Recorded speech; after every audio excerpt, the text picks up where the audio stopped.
ডাক, টেলিযোগাযোগ ও তথ্য প্রযুক্তি প্রতিমন্ত্রী জুনায়েদ আহমেদ পলক বলেছেন, ৩১ জুলাই ফেসবুক, টিকটক সহ সামাজিক যোগাযোগ মাধ্যমের প্রতিনিধিদের বিটিআরসিতে তলব করা হয়েছে। হাজির হয়ে ব্যাখ্যা না দেওয়া পর্যন্ত ফেসবুক সহ সামাজিক যোগাযোগ মাধ্যম বন্ধ থাকবে। রোববার সকালে মোবাইল অপারেটরদের সংগঠন association of mobile telecom operators of Bangladesh অ্যামোটবের সঙ্গে বৈঠকের পর তিনি কথা বলেন।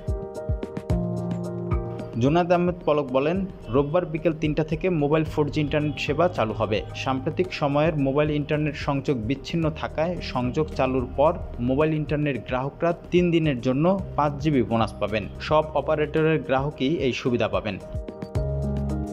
উল্লেখ্য, কোটা সংস্কার আন্দোলনের প্ল্যাটফর্ম বৈষম্য বিরোধী ছাত্র আন্দোলনের ডাকে কমপ্লিট শাটডাউন কর্মসূচিতে দেশজুড়ে সংঘাত সহিংসতা ছড়িয়ে পড়লে গত 18 জুলাই মোবাইল ইন্টারনেট সেবা বন্ধ করে দেওয়া হয়। পরিস্থিতির আরও অবনতি হলে রাতে ব্রডব্যান্ড ইন্টারনেট পরিষেবাও বন্ধ হয়ে যায়।